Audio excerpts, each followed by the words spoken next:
11 o'clock on the fifth Sunday of the month, it means that we are live from a lab in TIFR, up close with science, the special fifth Sunday Chai and Wine. Today we are at the INO lab, the India-based Neutrino Observatory. And with me is Professor Gobindo Mojumdar, who is the PI of the lab. And along with me is also Prajalak, who is a PhD student, and Dr. Prithuraj, who is a postdoc in this group. This is part of the Department of High Energy Physics at TIFR. And I'm going to let Gobindo tell us about what happens in this lab. And more importantly, I think we should, you can see there's a lot of very cool equipment behind me. But to understand what it does and how we detect the neutrinos and all, maybe we should start off, Gobindo, by why don't you tell us a little bit about why is all this being done? What is the science behind it, etc.?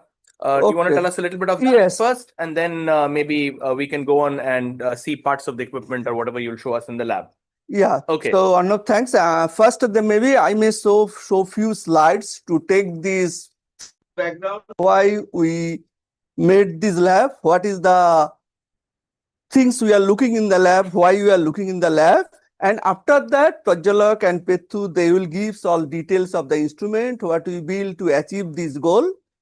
And just okay, they may mention, but keep in mind in this lab, usually most of the lab, many people buy the instrument, but here almost everything is built indigenously here, starting from the design. Some of the most advanced electronics you will find in India in this lab. In this lab. Okay, but I forgot to say one thing. Given that this is a YouTube live session, the only way we can get your questions and comments is on chat. So please enter things on chat and we will monitor it. And while they show around the lab, I'll be the one looking at the chat and asking them the questions that you pose. Okay, so with that, let's move on. Yeah, so let's first start with this few slides where I'll show you that why we need this lab, what we are doing here. So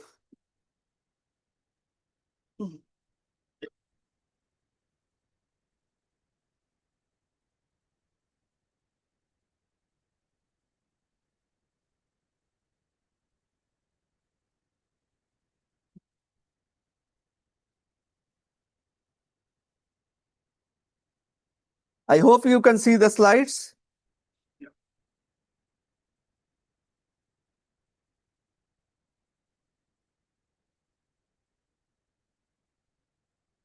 Yes, slides are being shared.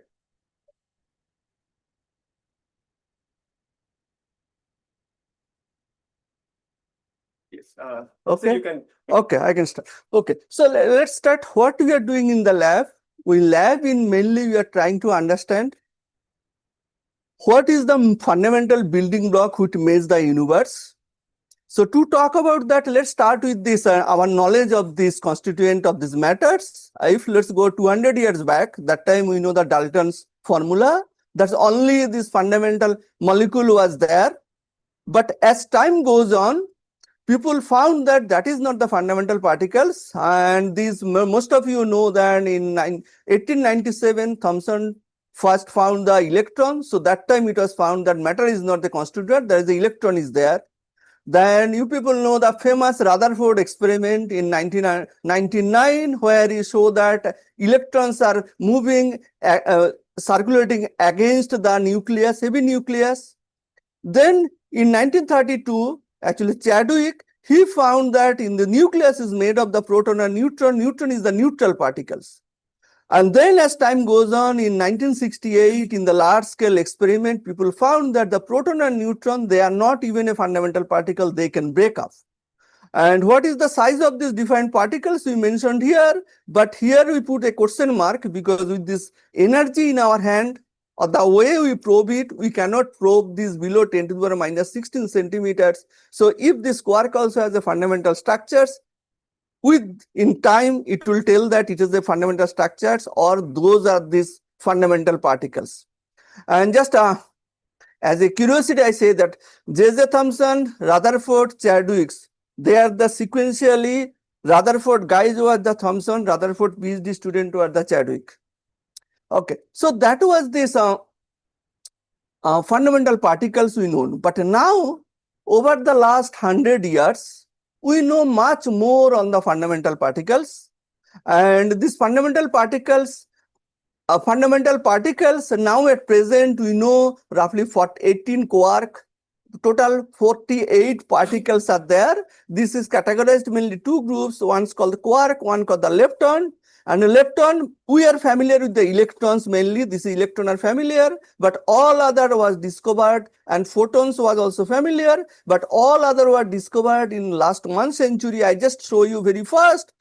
Photon we knew, electron was discovered in 1897, and then the muon was discovered in 1937, and the nu E, it was discovered in 1957, nu mu 1962, and that UDS quark, that is a combined way we say that there are many discoveries in 1950s and 60s. And then 62 was the nu mu, 74 was the charm quark, 75 was the tau, 77 is the B quark, 79 in the gluon, 83 combined the W and Z discovery, 94 was the TOF, and the 2000 was the nu tau, and 2012 was the Higgs boson was discovered. So this was the span for 1897 to 2012. And here I put some of the mark, which is the red mark. That means those discovery gives at least one, more than few Nobel Prizes in particle physics. And so with this constituent, in very simply we say that what is made, how we made of the protons. Proton made of these two up-type quark, one down-type quark, and the neutron made of one up-type quark, two down-type quark. That was the fundamental particles what we see in the everywhere. So in the nature, usually we see the proton, neutron, and electron. But the neutrino, it was discovered in 1957. Joe postulated in 1930s. But in last 70 years, many experiment was going on, and still we do not know many of these properties of the neutrino, and that was the main point of this, basic point of this lab. So coming to the neutrino, one of the major source of the neutrinos coming from the cosmic ray. You know the cosmic ray in this Earth's surface, over the sky, over the universe, these particles is coming in this, it interact with the air molecule, they produce the many different particles, and one kind of particle, the neutrino, we wanted to look on these neutrinos. So little more on these neutrinos.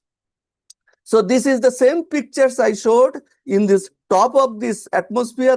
Some cosmic ray particle come, interact, many particles produced. This is the kind of altitudes of this aeroplane height. And in the Earth's surface, most of the particle will decay.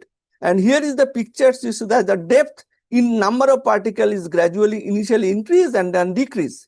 But in the Earth's surface, many particles are coming, and those are the mainly the muon. But the neutrino, to look on the neutrino, we need to go to the underground. The reason I will come to that point, the main point is that underground, if you have to go underground, neutrino number does not change mass, but the number of muon or other charged particle number is reduced. If you go to the depth of this, usually say that 5 meter water equivalent, here meter water equivalent is defined in the different area of this material as a different density. To have this equal number, it multiplied by the density of the material such that it is that meter water equivalent length. And this iono was supposed to build at this depth, and where actually some of you may know, we had an earlier experiment called the Kolar Goldfield experiment. That was the experiment which first discovered this mu type neutrino in this atmosphere. And so why we need this neutrino experiment underground? Just two numbers.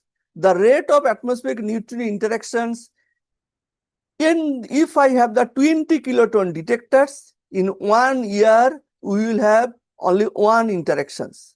But where the cosmic ray particles which are coming here, that gives in a second roughly 200 meter muon at this surface. So we cannot do the experiment at the surface.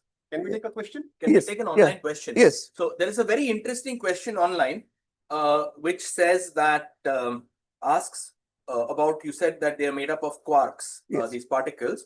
Akshat is asking, what do up and down signify for quarks? Okay. Is it just a way to differ between the types of quarks, or does it have any other significance? No other significance. This is the nomenclature: up, down, charm, strains, top, bottom. This is the nomenclatures. They're just ways of defining. Defining. There is no fundamental things, but their properties are different. The charges are different. Okay, great. Please continue. Okay. Okay. So that's why the cosmic ray experiment neutrino experiment has to go underground. This looks like if you want to study a star, you look the star in the night time, not in the daytime, to avoid this bright light of the sun. You can see only the star. Similarly, if you go underground, you remove all other background coming from all other charged particles and other particles, only neutrino will be there. So for that, actually, many experiments in the underground facilities in North America, Europe, Asia, in the southern hemisphere. And one of the planned experiment was this India-based neutrino observatory, where we worked for the last almost more than 20 years. And what was this experiment? This experiment was supposed to build at this Boti Hills in Tamil Nadu, where this is the mountain. We are supposed to go a tunnel which go about the 1.5 meter below the mountains to suppress all other the cosmic ray particle and the neutrino might come here to interact. And when the neutrino interact with this medium, here we have our big detectors in the cavern, and the cavern size is roughly 100 meter by 50 meters, and also the many peripheral things. And then after that, we have in this cavern, we should have a 50 kiloton iron calorimeter. So there is another question.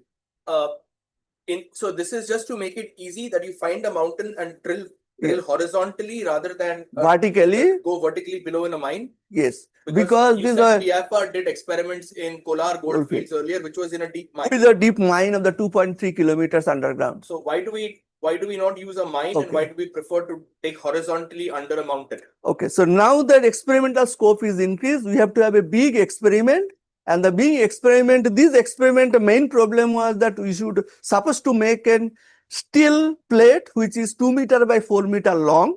And if you have the existing mine, that shaft what they use, there you cannot take that big iron block. And also you have to take many materials. It is easier to move in horizontal plane. That's why we are trying to make many of the cases people try, not only we ourselves, many of these experiments try to make a cavern where you go in the slope horizontally. That way easy to move the materials in and out. Okay. So now this INO has some issue. We still did not get the clearance from the Tamil Nadu government. So that's why we are trying to think that can we make an underground phase instead of going to the 1 kilometer depth, about the 100 meter depth. If that is the case, we may have the many more options. So to look for the feasibility of that options, this lab now we move to as a cosmic muon veto detector lab. We will show all these details. The detail is this: we have the 12 layer of RPC where the muon will go. And on top of that, we put the scintillator detector, which is supposed to be the veto detector, and which is read out by the silicon PM. We will talk in details. And 4 layer of layer detectors we will put, and so many detectors are there. And basically, when muon pass through, that will determine by this RPC track. And then we'll see this is the 4 stations. We see the signals. So that will come to details. Now go to the very fundamental what was in our abstract. Okay, there is another question online, which asks why you said neutrinos do not interact with the rocks in the ground. Why do neutrinos not interact with matter? Okay, neutrino interact with matters, but a neutrino interact very weakly. So the point is, okay, then now we have to go back a little bit. No, this is the weak interaction. We have to go back to this. We know the strong nuclear force is very strong interaction. Electromagnetic is slightly weaker. Neutrino does not have any charge. It is not any strong interaction, interact with very slowly. So neutrino interact very slowly, very less interactions. That's why, let's for example, in the Earth's surface, when it comes here, we are going to the same number of neutrino and muon passing to the Earth's surface. But when I'm talking about the number of interactions, the neutrino interact very loosely or very weakly. So most of the neutrino will penetrate through the material. Only small fraction will interact. So all other material will interact strongly, it will reduce, but neutrino strength interaction very small.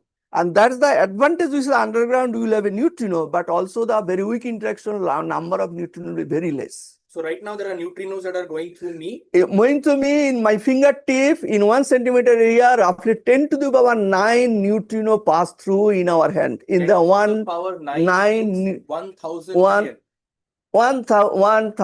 one million. 1 billion. 1 billion neutrinos are going neutrino through pass through my 1 centimeter of fingertip in how much time? in 1 second. In 1 second. Yes. And nothing happens to me. Nothing happened to me. So usually we say that in the whole life, only one neutrino, if the people survive 74 years, one neutrino interact in our body. So most of the neutrinos has passed through Earth also. Yes, most of the neutrino pass through Earth also. More very small number. Of course, if the neutrino energy is very high, then the interaction probability also go high, but we are not in that rhythm of the neutrino energy. So because of this, it is very difficult to detect the neutrino? Yes. That's why the neutrino interaction is less. That's why it is very difficult to detect the neutrino. Okay. So now come to this our main point. How we detect, we say that we detect neutrino and others. So mainly we detect in our instrument a charged particle, or when the particle pass through, you know that this is the material, means there is an atom. Atom means this is the nucleus and the electron surrounding us. And most of the part is empty. You may know, you see the solar system. From the Earth, the nearest Venus, the distance is so much gap. But if you compare the mass and size, inside the atom, the space is much more emptier than the solar system. So most of the things are emptier, but when the charged particle pass through, as you know, it interacts with this electromagnetic interaction, it interacts with the electron may knocked out. Also, when the electron goes to the K shell to L shell, it jumps back, it emits the photons. So these are the principles we use to identify this any particle go to the medium. So either in charge free electron or a photon. So this observed signal free electron or photons. But the point, in an instrument, number of free electrons is of the order of 10 or 1000, roughly that the order. So that means it is equivalent to charges 10 to the power minus 18 coulomb to 10 to the minus 16 coulomb. It is too small to detect on top of this electronic noise. So we need to use the internal mechanism to multiply this. So what are the mechanisms? So one of the mechanisms we say the amplify the charge. So how it amplified? We say that this is the two, if we keep the two glass plated with the high electric field, a charged particle pass through it, produce the electron ion pairs. So electron has a low mass, it will move in the electric field with the force. Now these pictures, if you look, electron when it comes, it looks for the another material, it interact, it knock out another electron from there. That's why the multiplication occurs. And in the gas chambers, these chambers, what the RPC we are using here, there we have a gas gap roughly 2 millimeters, and there we applied a very high volt, 10 kilovolt, so as that the electrostatic force is very large, and it gives the gain of 10 to the power 6 to 10 to the power 8. So when that many signals we see, we can read those signals in our instrument. So this is the gas detectors. Other thing is the scintillation, as I mentioned, the electron go to the valence band to conduction band, and this come down, and that emits the photons. And this photon we collected in the different way. We will talk more about this instrument. So basically this photon we collect. Now when we photon we collect, this photon number is also, as I said, 10 to the third, 10 or 100 or 1000. Now we have a device called the photomultipliers. This is the photomultiplier. We will show this. The principle is that when photon on the photocathode surface, photon converted to the electron, that is the Einstein photoelectric effect. That's the simple technique. Now the electron, when it comes from here to this applied field, roughly 100 to 200 volt, electron come here in the surface. This is called the diode, where the electron hit, it produces many other electrons. And then from this diode to next diode is positive voltage. So the electron, what is coming, it produce, it come here, again it hits, again it multiplied, and it goes that stays away. And usually we have, this is the roughly 10 to 12 stage, and if the each stage gain is roughly 4, so finally you have a 10 to the power 6 gain. So that's the big signal we see. This photomultiplier tube was discovered almost 100 years back, but it is a bulky, and one of the problem is that it does not work in the magnetic field because the electron drifting in the magnetic field deviating from the path. So at present, there is a silicon devices is come up. This is also called the silicon photomultiplier. The silicon device, but its multiplication occurs as in conventional photomultiplier tube. So without going in detail, this is just like you can consider it is a control Zener diode.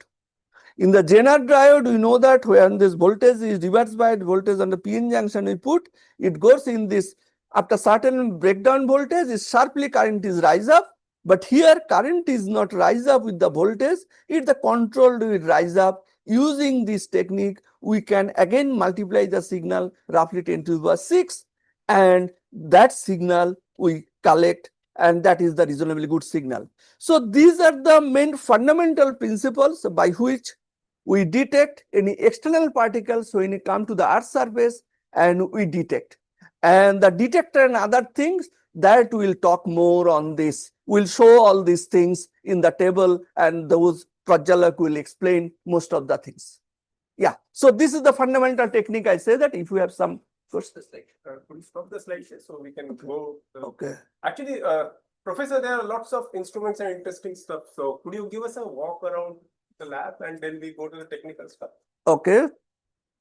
So, no, I had a pointer. Where is my pointer? I left. Okay. Okay. No, pointer will work. I think this will. Okay. Okay. So in this lab, main fundamental thing is that this is the 12 layer of RPC. This is called the resistive plate chamber, what I showed. Those RPCs are made by these are the glass, simple glass. And if I say these are the simple glass, nothing. So glass is this very poor conductivity, but to give the electric field, we have to put an coating. This coating may be this red or this black color graphite coating. And these two glasses we put like this, and one on top of the others. And that's the way we created the gap. That's we are explaining. This is the gap, and the side also we put some covers to avoid this any gas leakage and others. And this gas is operated at, as I mentioned, this is 10 kilovolt, and that gives the electronic signals. Now those electronic signals is go to the first. This called this NINO board, which amplify the signal. Can I go there? Yeah. Okay. Actually, a NINO board. This is the NINO board. What is here? You can go there, or I can show. This is the NINO board. Okay. It will be better if we can take the camera. Yeah. Okay.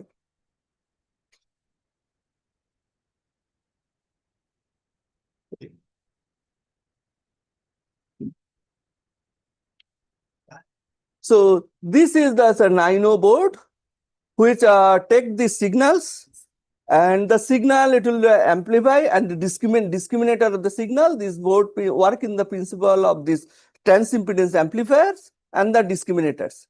After the discriminators, the signals go to this what we call the adapter board, and this is the another part you have to see the electronics. This NINO output is give the LVDS signal, but our main backend electronics, they take the ECL or ECL signal, and then some part of the take the TTL signal.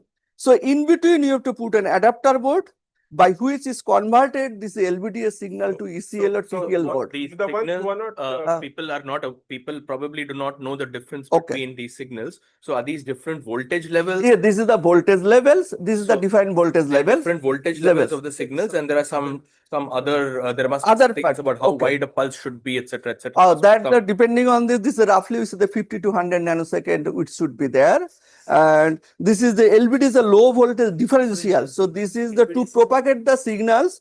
We pass the signals, one positive, one negative. It go to the length, and if there is some pickup, both of them pick up in the same way. So to avoid this pickup, eventually we'll subtract these two and see the result. So this in the path, if there is any pickup, that will cancel also. That's why the LVD is signals. So these are good for small signals, and then eventually for data processing, you convert it to Convert it to the different type of different signals, type of signals. ECL or TTL, ECL, standard yeah, logic logic, that can yes, be done. Okay. Yes. So that's why this board was adapters board. That was done, and this is my okay, you call the digital electronics. It when the signal comes here from here to here, it store the data for certain time.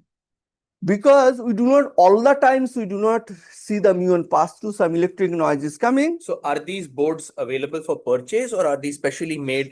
This is the custom made for we made for ourselves. It is not nothing on this commercially. This is not available. This is for our specific purpose. We designed the board. We bought some component from here and there, and then we just built for ourselves. Standard chips, or are these even some special chips have been made? These are the, let for example, these are these more or less the standards. Here, this more or less the standard chip. But when the SIPM part will come, that time may Prajalak may tell you that which is specifically he designed here in the lab for our purpose. Okay, let's but move. these are this more the so these when the trigger, so we take this all these 12 layer RPCs when only muon pass through, only we can see the signal. Do you want to see the signal now or later? So let us understand. Okay. Each of these layers Yeah. has got something like this. This is the With small the 2 millimeter gap between them. So this is the 2 millimeter gap between these two glass plates. There is a high voltage between the two glass plates. And this size is 1 meter by 1 meter. The gaps are maintained. How do you maintain these gaps? So we have these buttons. We put some Yeah. regular gaps, such Yes. as some regular, like some 3 I centimeters. know, or some I know. gap. And we also put this like end Spacers. spacers. This is end spacers. So like this, you have this T shape. So in this side that keeps as a spacer, but the other like this, the hat of the T, that basically acts as a pressure seal kind of a thing. So you do this like this the whole thing, and this buttons keeps it's like an internal pillar structure kind of a thing. So it keeps the gap consistent inside. We glue these buttons, and then we apply some epoxy glue all around to seal the chambers. And the real detectors are 1 meter by 1 meter in size. No, here is main point is this button we put. When we put the 10 kilovolt on top of the 2 millimeter gap, the electrostatic force is not negligible. That bended the glass. To avoid that bending, we put the button.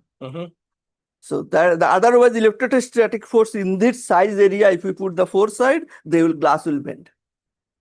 Yeah. And you need a constant spacing every. Yeah. So here I think we have 8 by 8 in between 8 by 8 matrix. So if you don't have the spacing consistent, the electric field will change inside. That's the problem. Okay. So then this. Okay, I was talking about the trigger. So not always all the times muon is passed through, electric noise is there. So we try to see this all the 8. So, but will putting too many buttons affect the sensitivity of? Yes. So that's the thing. We try to optimize that. If we put that button is the dead space. Where we put the button, that area, if the muon pass through, we will not see the signal. So that's the dead space. We have to optimize. We have to see that what is the minimum number of button we put, such that with the electric field, the uniformity remain there. It should not bend. That also you have to take, and also that efficiency. And is the thickness of glass? Glass is ideally as minimum as possible, but to handle this size of glass, this big size, we cannot go below 3 millimeters. Even though for the small size RPC, we had a special glass of 2 millimeter thick, but all these glass are the 3 millimeter thick. And there's some toughened glass. No, actually we try to make and this is not a toughened glass, this is the normal glass. We try to make a toughened glass, but this is in Indian industry, when we make the toughened glass, that when they put the toughened glass, this is the modulation on the surface, so the flatness has disappeared, and that gives another problem. So we did the R&D, but we did not pursue mass on that. What is there in between the two? Is there some? Yeah, that's the special gas we put. Gas. The 3 component of gas, and if you just do this backside here, this is this gas mixture unit. We put the 3 different gas, This is the SF6, isobutane, and actually the freon. These three. Argon we do not use. This is this we show the 0. So basically we have these three gas with the defined proportion. Freon is the main gas which is the taking the electron when the particle go through produce the electron. But when the amplification occurs, is spread on the surface, and to avoid this surface, to avoid this spread, we try to put this SF6 that absorb the electron, and SF6 mainly used our Pelectron lab and any of these high voltage power supply that reduce the spark. So that's why I use the small fraction SF6. And also in the interaction, as I showed, that some photon are produced. Photon also spread, that signal may be spread out. To avoid that, we use the isobutane to spread the signal. So this signal is confined in the small space. So SF6 is mainly like an insulator. Acid is the spark remover. That's the way you say that. It is the reduce the sparking. So in this system, we have muons that are coming from, we are not detecting neutrinos here, we are detecting only muons. yes. The muons are coming from outer space. They come muon coming outer space, cosmic ray particles coming, that is the mainly protons. And when these our space in this atmosphere, it interact, it produce the many particles. Other particles lifetime is small, it decay, mainly muon come to the Earth's surface. So there are particles, cosmic ray particles come, they hit the molecules in the Earth's atmosphere. In this process, they create new particles like muons, and those muons are the ones we detect. We detect it, yes. Yeah. Right. And the muon goes all the way through all the stacks, or do they get blocked only on the top one? Most of the times it pass through all the layers. Most of the time. You can mark where it goes in each one? Yes. So that's the way we can show that, let's say in the stack project, with even display. Yes. So now we said that there is a 12 layers of the RPC, and this experiment is going on now. So now each and every event when it occurs, there is a many event per second, but here you only see after every 3 seconds. And when it event occurs, is the dot point we see. In the left side plot, if you see, this is the X side is this, we have the is RPC, you have the 30 strips where the muon is passed through, and y-axis is this my Z layer, 12 layer of the RPCs. And this is this. So this tells me where it is in the top layer, next layer, next layer, next layer, in the top layer, along the bottom. In this one axis, x-axis or y-axis, they perpendicular two axes. Okay. And the right side is this other axis. Why we mentioned the combining this, I know the 3D path of the particle. 3D path of the particle. Combining this, I know the 3D part of the particle. And this is live. This is live. Live showing the muon that has just the last muon that has gone through. Not how often do these muons come? Okay, so in this our trigger condition, that how we put here this now the number is short to somewhere I think 4 hertz or some number is that 4 to 5 hertz in this trigger condition. But it may change a little bit. But here we showed if the 4 every time is too fast. So only we show that after 3 seconds, can you go to the 1 second speed? Will it go to? Stop. Huh? Stop. It's not updating. Is it? Yes. Maybe you can refresh it. Refresh it and it will come back again. Maybe. Come back, refresh, so we can see the different muons. Yes. You can explain some more. Yeah. Okay. So I think then I think Prajjalak should take over a little bit. You talk about this TMBD electronics and particular your board or these trigger board that designs.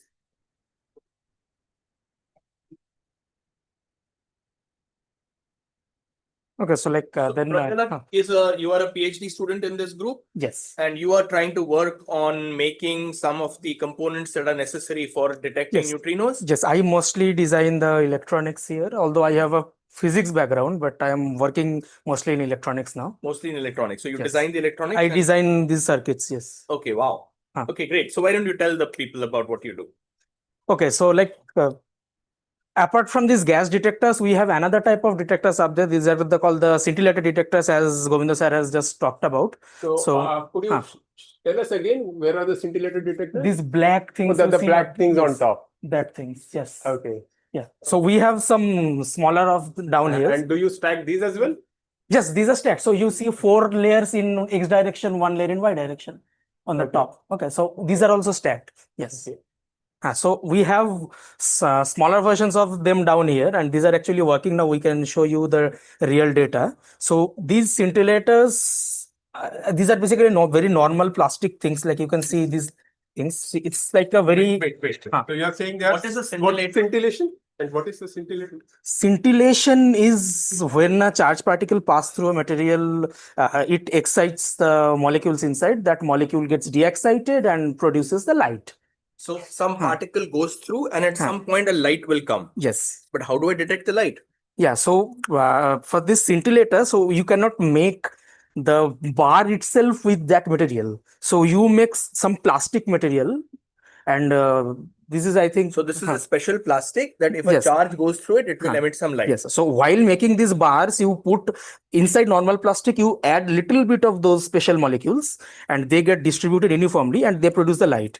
So could you tell us about Huh. what exactly these molecules? No, we get them. We get them from Some another pop lab. up and This is this polystyrene base material, the polystyrene, Huh. and this is the chemistry name is called this pop-up. pop up. Yeah. Pop-up. POP. That Pop up. that is this my scintillator which emits the light in the blue color. Okay. And the PPO, this is another this is the big organic compound. So the they're short name is basically that. organic molecules Organic that molecules. absorb Big this charge and emit the light. Yes. Emit. Yes. Okay, and then the light is being traveled through these wavelength shifting fibers. You see, so you cover it with a black thing so that outside yes, light outside doesn't. light. So there are two parts of that. So one is this white coating you see here. So this white coating is basically a reflector. This is titanium dioxide, TiO2. We cover this because it is like a mirror. So when the light that is getting produced inside, the light stays inside. It gets, if it tries to come out, it gets reflected in these boundaries and goes back inside. So this is how you protect the light inside. And then you don't need external light from this tube light, and all other light sources should not go inside. So that's why we put this black paper and wrap it around.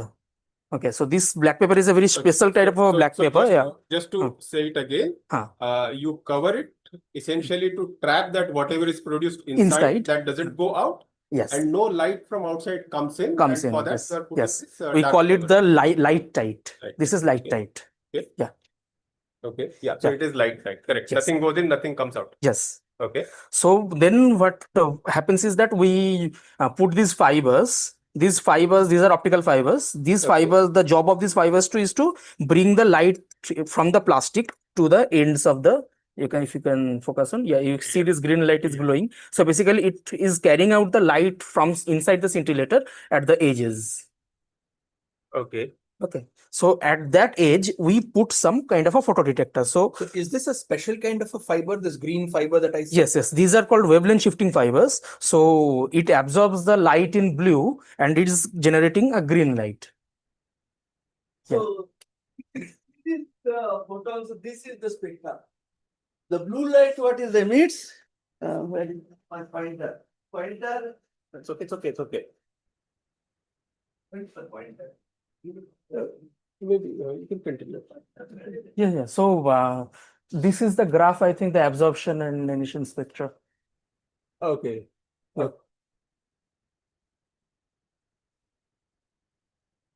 All right. So basically, you need a very specific type of everything for Yes. it to work properly. Yes. That's So everything, Now you have converted the light to a green light, which is coming out of a fiber. Yes. What do you do after that? Yeah, so at that point, because you are seeing a lot of green light coming out, this is because these are open and absorbing all the atmospheric lights. But when you wrap with this plastic, the light will be so tiny that you cannot see it with eyes. You cannot detect with normal photo detectors that are commercially used in many other. For example, if you see TV remotes, when you press any button in the TV remote, there is a infrared LED in front of the remote that sends some light, and there is a receiver at the TV that receives that signal, that light. So, but there are like trillions of photons there, but we don't have that luxury of trillions of photons. We have few handful, like 30, 40 photons. So we have to detect those small numbers. So we need very, very sensitive detectors that are not used commercially as is. So we have very special type of detectors. This is one type of those detectors. These are called photomultiplier tubes.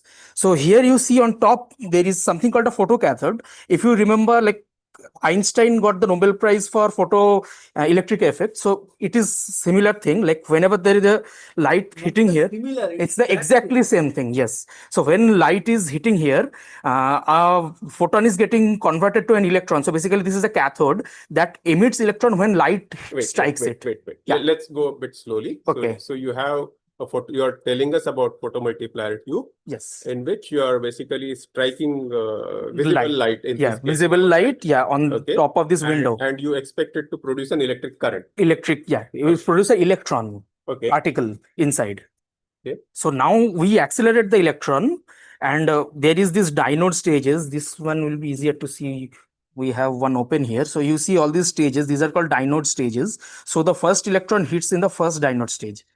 So as the dynode stages are going down, the voltage is increasing in increasing order to till the end. Yeah. So the first dynode is more positive compared to the cathode. So the first electron gets attracted and hits there. But the voltage is so high that it emits secondary electrons. Like from one electron, you will emit roughly 4 electrons. Statistically speaking, one electron will produce roughly 4 electrons. So then from the first dynode to second dynode, you again get a multiplication factor of 4. So at the we have 10 stages. At the end of this, you have 4 to the power 10 number of electrons. That is almost a million electrons. So from one photon, you almost get a 1 million electrons. So basically, you are getting a large current from a single photon. So one can probably think of it as a gain of a million. Yeah, it's a gain of a million. Yes. Okay, so that's enormous. Yes. Okay. So like this is photomultiplier tubes. It has this million gain, and the only problem with The only other thing I added, these are the photomultiplier. Usually photomultiplier tube is covered with these black things. The external light should not enter. These are the bad. So that's why the these are damaged. Yes. Yeah. So if you keep it open in light, this cathode material degrades. So you need to cover it with proper protection. So these are already damaged. To ask a question which has come.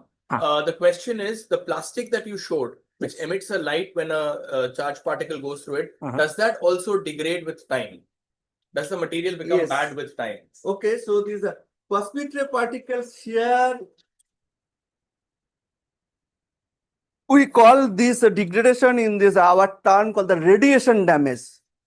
So that means when the some particle pass through the medium, it interact with this material and the material is damaged. It happened. But this damage, how much material damage will affect our measurement system. For our cosmic ray, the rate is not that high. So this damage is tolerable. Let's say in the other lab, we could show me this sometimes that as when I was a student in 1996, we made some of the scintillator detectors. Still those are working. But in the collider experiment, let's say CERN LHC experiment, where the number of particles in the collision produce many particles, and they are per semi-square per second, roughly 10 to the power 5 to 10 to the power 6 particle pass through. So in that case, after the 1 year or 2 year operations, the scintillator is degrade. So actually those collider experiment, if they make this instrument with the plastic scintillators, they regularly change the scintillator material because after sometimes this light production efficiency gone down. This is the same is true for the silicon detectors also in our lab what we use. And the SIPM also will have the same effect. Yeah. So we talked about these photomultiplier tubes. As you can see, these are gas-filled tubes. They are very big devices, and we have very modern forms of these. Yes. So these are called silicon photomultipliers. These are the very same things. You can see this is a very tiny chip here. Okay, so this green, the thing that is mounted on the green PCB? Yes, green is the backing. So it is not the actual thing. The gray chip is the main thing. Okay. Yeah. That size is only 2 millimeter by 2 millimeter. Can we have a white sheet beneath it? Or just keep it on the white. Keep it on the white thing. Yeah. Or even a dark thing? We should. Yeah. Just focus. Okay. So this is a completely, this is silicon photomultiplier. This is a silicon photomultiplier. These are photomultiplier tubes because these are So can we basically just- yeah, tubes. Can we keep them next to each other? Yeah, sure. So, okay, so this is the conventional silicon photomultiplier Photomultiplier tube, and this is and silicon this is photomultiplier. So one Yeah. can see So the gain is same. It has a million gain. This also has a million gain. But the size Size is significantly smaller because of semiconductor technology. So these are made of silicon. Not that this is the size, Huh. but the main advantage is that we cannot operate at these Magnetic fields. and also this produces a lots of dead space in the instrument. But other big advantage is that photomultiplier tubes that we need to operate at this 2 kilovolt roughly that voltage. But the silicon PM, this one is operated 52 volt only, 52. But now gradually improving, we have the other silicon PM which operate at roughly only 30 volt. 30, 40. So Yeah. these are the two main advantages. Of course, there is some inherent noise. This silicon PM still is very high, and the R&D is going on. Actually, in our lab also we do some R&D. What is the source of the noise? How can we do the noise? Yeah, continue. Yeah. So one very important thing you told is the magnetic field sensitivity. So if you remember like 10th level physics, when a charged particle moves in a magnetic field, it bends. So if suppose this is the photomultiplier tube, the electron is moving inside between the diodes. If you put this device in a strong magnetic field, the electron path will bend and it will basically miss the diode. So it will never hit the diode, it will curve and miss that. So this is one very big disadvantage of this device is that you cannot use this in magnetic field. So this silicon photomultiplier, as we showed you before, so this, because it is very tiny, it can be actually used in strong magnetic field regions. Yeah. And here also what we do is we develop all the electronics to read out. So these detectors has to be read out. Sure. Yes. So in these veto detectors, in the top now is there. These are this kind of detectors. Were no, not actually this one. This is the same thing. Fiber is only inside, but we use the same kind of material, but this fiber is hole making here where the fiber is going. But here in the surface, here is the inside. So these scintillators, this is actually we got this scintillator from Fermilab in USA, and that scintillator detector we put to it top on that. This roughly 4 meter long scintillators. We need not to have the 4 meter for here for this validity of this cosmic ray muon veto detectors.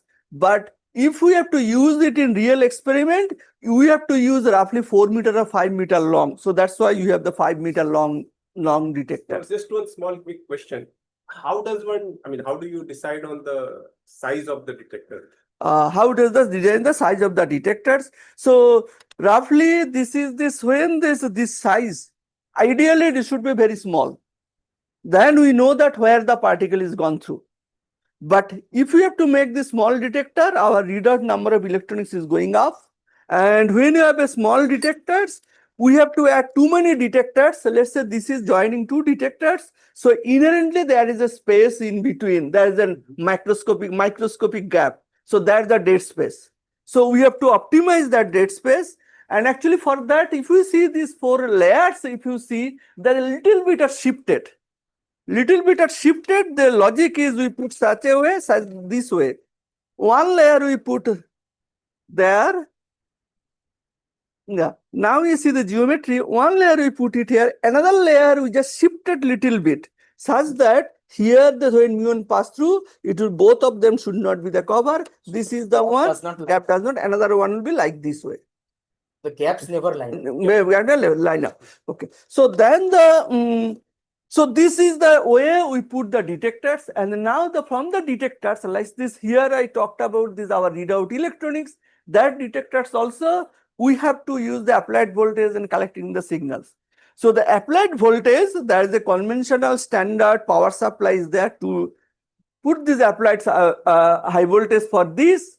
For example, there you see this one of them is working. We put this Kitli power supply, give the 55 volt power, 55 volt high voltage, and actually this if you take it Just tap the screen. Okay, this is the right one. Okay, this is the 4 SIPM is connected, 8 SIPM is connected. This is the light. Actually, the device is here. If you take it up little bit, yes, that's this. Actually, this all our systems is here. This here is this our amplifier. This cable goes to this our. I think that is the amplifier discriminator circuit. So those are the things, and that gives you the signal. And when muon pass through, same time you collect the signals. So now I then pass to the mic from Prajalak. So first thing, we say that this is a power supply. Power supply is very costly. For this roughly 1,000, we cannot make this, buy this power supply. So we thought that we will design for this our own power supply. And Prajalak has designed that, build that power supply. So you can talk about first power supply of this SIPM. Yes. And then the other. Yeah, so as you saw, the standard power supply here is also another one. So these power supplies are very expensive. They are pretty good power supplies, no doubt, but they're very expensive. When you need them in the quantity of thousands for running a very big experiment, the cost very quickly multiplies. So we decided to make our own power supply. This is power supply for these silicon photomultipliers. These are good enough to be used for all these purposes compared to those devices.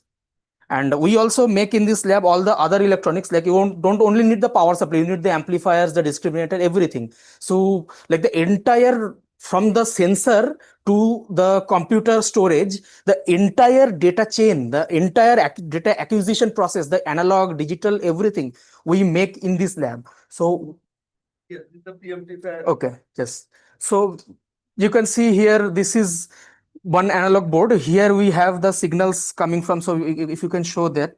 So we have these scintillators here, and here we are getting the signals coming out from all these wires, and these wires are coming to these, yes. These wires are coming to these electronics. So here all the raw signals from the silicon photomultipliers are coming in. We have all the amplifier and discriminator and all the signals here. Amplifier in the back. Yes. Amplifier is the amplifiers here. So amplifiers are here. So these are the amplifiers. So these are like transfer amplifiers based on bipolar junction transistors. So these are these are 4 amplifiers in a board. These are the amplified outputs coming out of here. So you can see the amplified outputs in the screen. No, so this maybe I thought you may come later or you Okay. continue that one. Okay, let's say if you continue, just give me the answer. Okay. So these are the plastic scintillators. So for that, he built this amplifier and this all the circuit board. So we thought that this can be simple use in the school or college out this kind of program can we do. So that's why using the scintillators, this is the scintillators, we use the same things, same power supply, same silicon PM, same preamplifier. So 4 of them we join together, and then 4 of them we say the threefold coincidence. When the muon pass through 3 of them, we try to see the signal in the 4th one. And for that, actually, this board was designed separately. This is the same technique we use, but we use this board. So this board, what it does, we have this 4 of the input. This is the 4 analog output.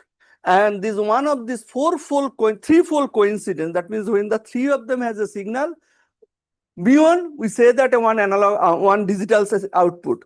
And then when this output come, we take the signal of the 4 of the silicon PM. And this is the 4 silicon PM signal. Is the standard signal in the rise time depend on this scintillator rise time, and then the fall time, which is the reduce the signal that depend on the electronic shear circuit. So this signal is there, and this is actually one of the offshoot. We made many of them, and actually Prajalak was the main force behind this to made all this, and also the Mandar. And we are thinking to use this in the different school or college for this, just to give this to a simple experiment. They can using this, simply they can measure this muon flux coming from the different direction or different properties of the scintillators. So this is this completely offshore. No, okay, just a thing, we missed it that time. The event display was not there. We are showing this is the 12 layer RPC. Now you see this, all these 12 layer RPC. This is this muon is passing through. We see a signal, and this is the 2 sides are, one is this XZ and one is the YZ coordinate. And using these 2, we can combine and get where the muon is coming, which direction muon is coming. And you can see the most of the muons are going to the top and bottom layer because event was triggered. This is the one of the noise. Some noise is coming. So this is the inherent part of the system. Sometimes it happens when you switch on and off our lab. This tube light actually for this room we had to get this special tube light. Conventional tube light, what is in all other part of the institute, that gives the huge noise. So we can see this clear track. And this is this when we extrapolate, this is we fit with this no magnetic field, we fit with the simple straight line, and the top we see that where the muon pass through in this scintillators, and we'll just compare that do we see a signal or not. That the way we validate this cosmic ray muon veto detector principle. Yeah, so that's the okay. Now you put this some amplifier and simulator code for this. Yes. So as he said, like these boards, these are made for mostly of these outreach purposes, for mostly making these educational kits. But the principle is very same because we are already making the thing for our regular experiments. So we thought we can just get an offshoot a little bit. We can use these same things, maybe scale down a little bit, and we can make these things as a experiment for students. So we have these. Okay, so they are trying to, so with this you are trying to take Yeah. muon detection from a proper research lab to school. School or colleges, yes. So you can see this box we have made. So the whole thing you are seeing here, the big things. So we have scaled down all the electronics and we have put inside everything here. You can see there are like buttons and displays here. Okay. You have these buttons and displays, so you can control everything from here. You will get all the signal ins and signal outs, everything in here. So we are making these things, but the real deal is these things. So these are the actual boards that are being used for this purpose. So here also very similar. We have the amplifier discriminators out there. Could you keep it on the Sure, please. Yes. so that I can. Yeah. So, So like these, you have the. so is this all in one? No, so here this is the analog front end. Here you are getting the analog signals. You are getting the analog signals out from here. We send these analog signals to here. This is where the digitization and everything happens, and the trigger comes here. The digitization. This is an FPGA. It's a very advanced electronics. So one of the most cutting edge electronics you can see in this country right now. So these are FPGAs. These are very expensive and very fast electronics. And here you see this Ethernet, we put it through Ethernet. If you know Ethernet we use for computers. So here also we are using the same Ethernet to push all this data. So where it is saved on a computer? It is it is being sent to a server. Yeah, that server is storing all the data from multiple of these boards. So like we connect many of these boards together. This is the 8 board as a prototype. Yes, it's the 4 channel. This board was initially we had the Altera FPGA, but This is now we are going for this Xilinx FPGA. What is that? Is a Xilinx FPGA, not the Altera. But this is only 8 channel. But eventually we will have a 32 channel board. So like the 32 channel, we will have 26 of the board, and they will transfer all the data to the customer. Yes.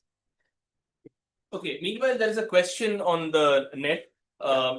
So they want to know whether these scintillators are only available in Kolkata or are they also available in India?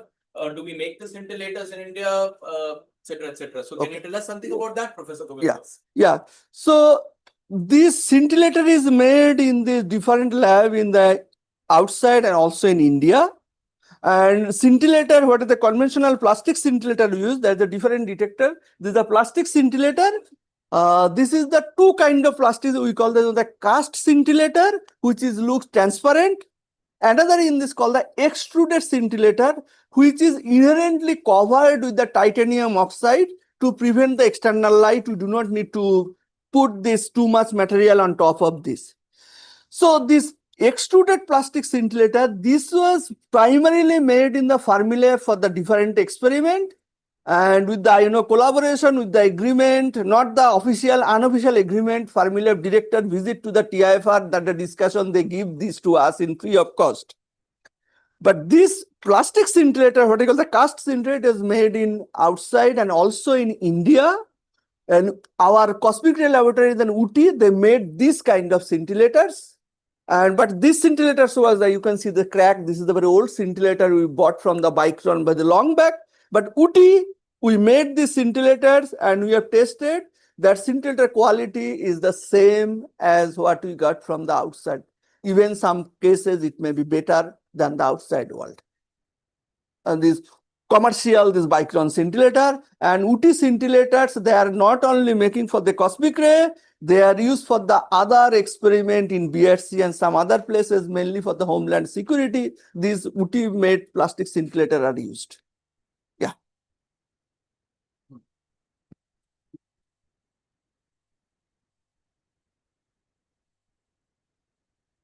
Yes, so I was discussing about the whole data acquisition chain.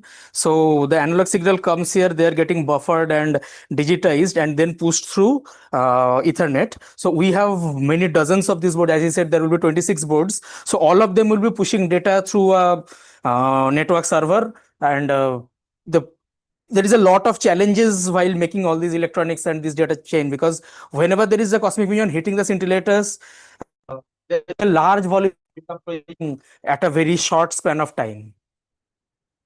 There is a question? No, microphone is changing. No, it's a, go ahead.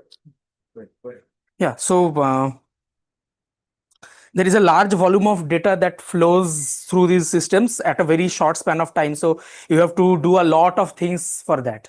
A lot of optimizations here and there. So we have a data concentrator machine as well that takes all the data from different boards and they channel up in a single line and then store it. So then a lot of data processing. So a large part of this is as well as a software part. So you have all this hardware that is generating the data, but then you have a large software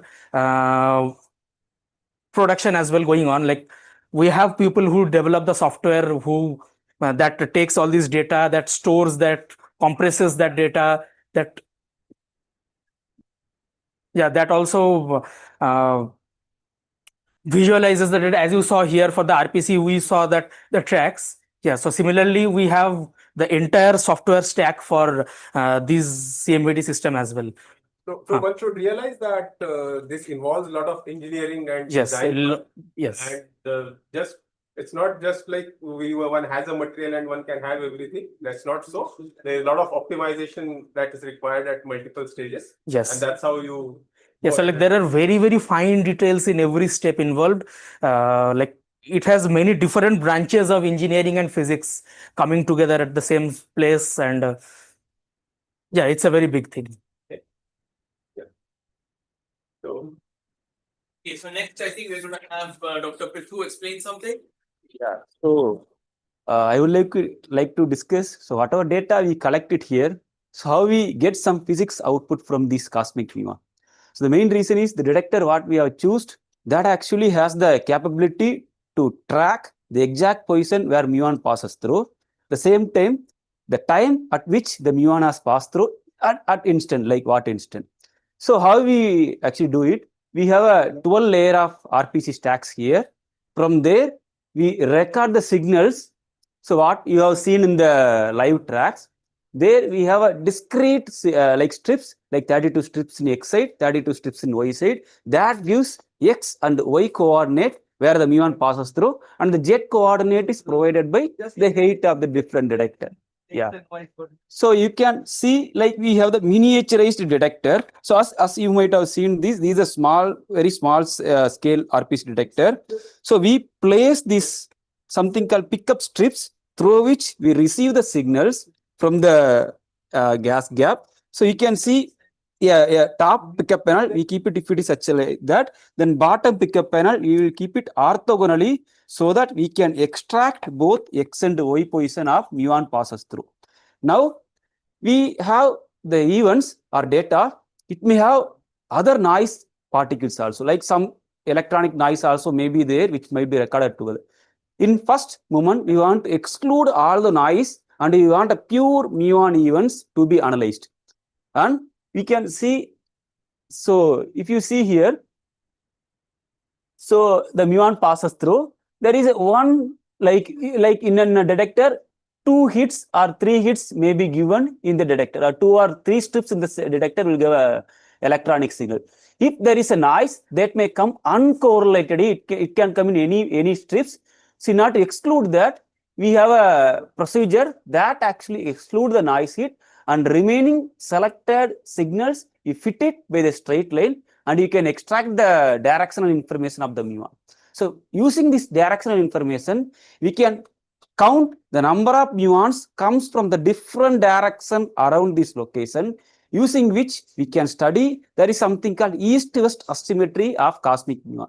That actually known because of the primary proton, since it is a positive, when it enters the Earth magnetosphere, so it experiences a Lorentz force. As a result, so we will see there is a bias in the number of muons that can be visible in the sea level also. So other than that, this detector has a capable to detect exact time in which it crosses. Say each detector will give the time when muon passes through. Since we know the muon is passing through with the speed of light, almost the velocity is equal to the speed of light. So the detector must be fast enough to give the signal in a nanosecond resolution, so that it can sense exactly at what time in each detector the muon has deposited the signal. So those time information also, as a function of height, we will fit it, then we will get the directionality of the particle or the time information of the particle. So that actually is one of the main objective of the INO-ICAL experiment, to find the exact timing of the particle muon. Yeah. Yeah. So I would like to pass the mic to Professor. Okay, I think we explained at least in this lab what we are doing now. And if you people have any other question or query, we can explain. But just one small thing, we say that this is, we talk about the instrument and the electronics. But there's an, as Prajalak says, that many more things is required. For example, on the gas system, this was one of the challenge, that how we can get this proper mixture of the gas and these systems, it pass this gas properly without any contaminations. So we have to filter, we have to put this some absorber of this, mainly this, when the leakage happen from the air, oxygen and water vapor enter, that deteriorated the surface of the glass. Some of you might know that in the glass, earlier days where the glass painting, the etching was done using this fluorine. And SF6, one of the component. So if there's a water is mixed with that, that fluorine, it deteriorated the glass surface. So that's also the big R&D we have to do in that directions. And of course, when you go to the real experiment, we have to make civil engineer and mechanical engineering, many other engineering aspect is there, but at this moment in the lab, it is not there. Yeah, I think that's all. Is there any question? Yes, there are some questions, I think, for Prithu. Yeah. What kind of algorithms are used for getting the raw data? Okay, so the algorithm is. Also, Yeah. for how long is the data stored on the server before deleting it? Okay. So the first thing, the second question I will answer first. The data will be there, we store it, and we can utilize it for any time. Like it will be stored permanently in the hard drive as a binary form, that we can use it anytime, even after many years. And the first question is, like, what procedure? Here the procedure is kind of very simple. We don't have a magnetic field in the system. So whatever the muon which passes through the detector, that gives the straight tracks. So we can simply use the straight line fit as a function of height. So the particle position in x plane with respect to z plane and y plane with respect to z plane. So that we have both xz view, yz view, we have the fit parameter. Using that, you can extract the zenith angle and azimuthal angle of the cosmic muon. So that we extract it. No, so there's in short that we do not use any official commercial package. This is our very simple algorithm. We developed the algorithm ourselves, and depending on the requirement, this alignment of the system, not only position, also timing alignment, each of the strips, the signal come in the different time, And also other thing in the FPGA that was taking the data, that FPGA, if you the burn-in again, that internal path is changing, so there is the some shift in timing. So all the things we do ourselves, the alignment algorithm that we develop. So there is no official package we used here, except the root software which is used for the event display and other purpose. Otherwise, all of this ourselves. Yeah. Okay, so while we wait for some more questions to come on the online, let me ask you a few questions. Okay. This is a 1 meter by 1 meter test bed for the INO. And I believe we also have made a 2 meter by 2 meter, a bigger one, Yes. which is there in another lab. It was there, but unfortunately, 2 years back we dismantled that. We had the 2 meter by 2 meter RPC. That was actually the prototype of the IONO experiment. That was the 2 meter by 2 meter detectors. We do not have any pictures here. Okay. So there each RPC was the 2 meter by 2 meters, and it was put in between the iron layers, which iron layer was same type of iron layer was supposed to put in this IONO experiment. Initially, what I said that we had the 4 meter by 2 meter iron layer, and also in that setup we had the toroidal magnetic field, which gives roughly at 1.5 Tesla magnetic field. And actually for that setup, we changed the algorithm. We put this data analysis part there. We fit with the magnetic field, with the helical path fit, and get this magnetic what is the momentum of the charged particle. And actually in that context, you can say that we took the data. Using this data, we are measuring this, what is this muon flux rate at this near the equators. We have some paper, and Petruas is still continuing with this analysis. We are making some analysis of that paper where we measure the muon flux rate at the equators, and particularly somehow in the literature, not many papers are there where people measure the magnetic field near the equator at very low momentum, where we have an upper hand. And actually our last paper, which was measured the ratio of the mu plus and mu minus, it was accepted after submitting within 15 days, almost no. There was some question, but there is no big question. Within a 15 days they absorb, and hope this paper also come up with that way. So in short, the other thing, we had 2 meter by 2 meter detectors, but now we do not have it. Okay, I see another question. Let's look at it. Let me look at the question. Is the scintillator performance affected by ambient temperature? Does it perform better if it's cooler, or is there no difference? So these scintillators, what we have, there is almost not very much dependent on the temperature. It is about the roughly an 1% variation per degree. But our silicon photomultiplier, what to use to measure this per degree centigrade, is roughly an 7% variation of this gain. So the silicon PM operational, we have to use this either a feedback loop by which when the temperature vary, we have to change the operating voltage, or in our lab, we use the principle that in the room AC, temperature is controlled within plus minus 1 degree. So with that, it is the tolerable. We do not have this any feedback loop. But other experiment, let's say in one of our experiment at Hanle, where they looked the Cherenkov detector in the open space in Hanle, there the temperature varies roughly 40 degree in day night, and the 40 degree at day night, there they used to use the feedback loop. Based on the temperature, they change the high voltage such that gain remains same of the silicon PM.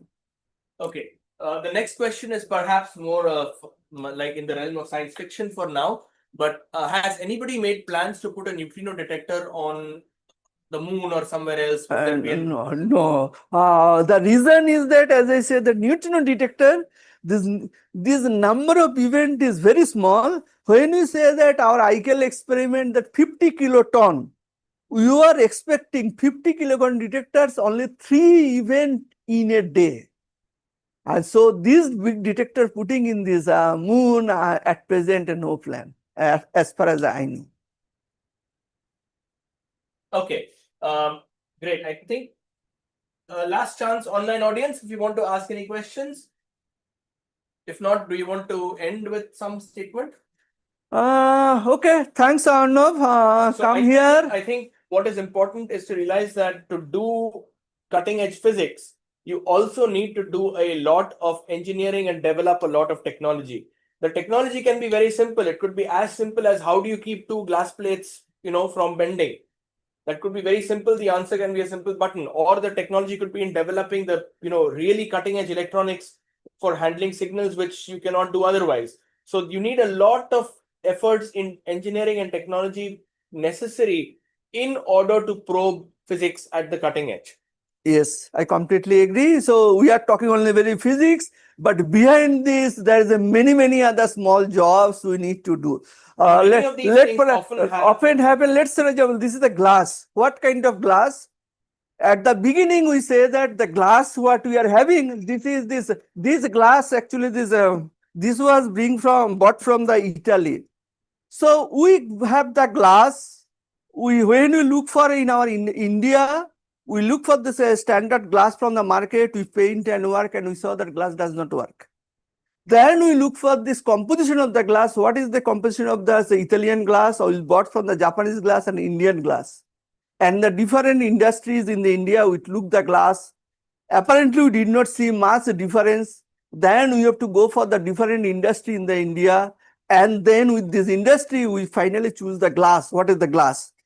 Then let's say this is the spacer. What is the spacer? We see this is simple polycarbonate.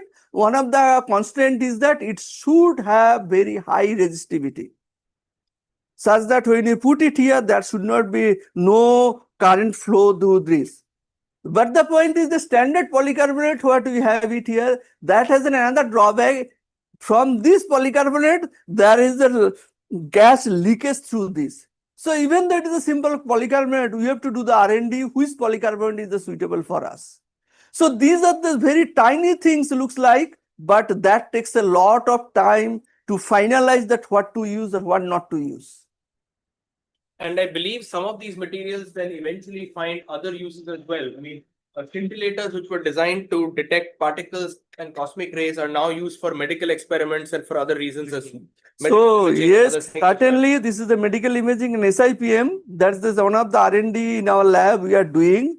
That if this positron emission tomography, that's with the scintillator and SIPM. That is that we so officially the PET scanners may actually use inputs.